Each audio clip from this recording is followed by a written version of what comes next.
Really revealing information, as are these, as is the testimony from these mysterious construction workers walking away from Building 7, hearing an explosion over their shoulder, looking back at the building, and then looking straight into the CNN camera and saying this.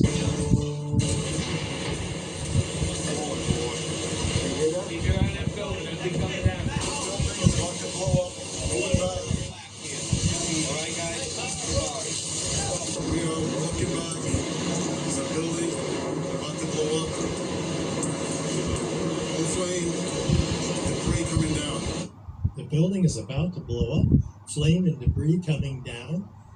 How do they know the building is about to blow up? It has a few small fires in it. Let's jump back to Patrick Dillon, first responder, who had an interesting experience in the lobby of Building 7 before it came down. And he pointed to what turned out to be the entrance to Building 7's lobby. He said, go in there, take a break, there's other guys in there, like that.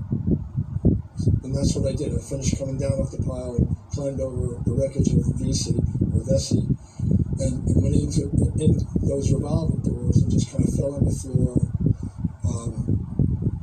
There were other guys in there doing the same thing I was, just shaking their heads and spitting out poison and trying to get their lungs back together again, as I was. And I was on the floor.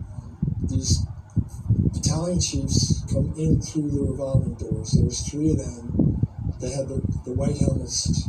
I didn't get any IDs off them. But as soon as they stepped inside, what stepped in behind them were these 2 people in black with black ski masks on them and Uzis. And the Uzis were hanging off their necks.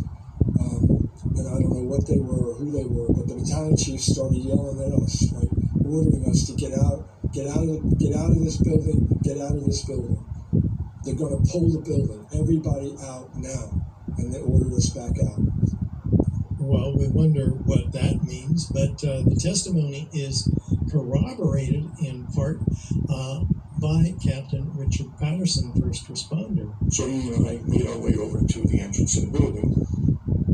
Before we arrived there was a construction worker who happened to be, he emerged from the dust cloud, walked past the chief and I,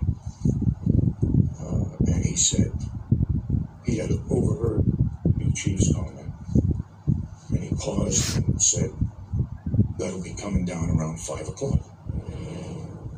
We part ways, we arrive at 7, and there were 2 paramilitarily clad men with black rifles, sunglasses,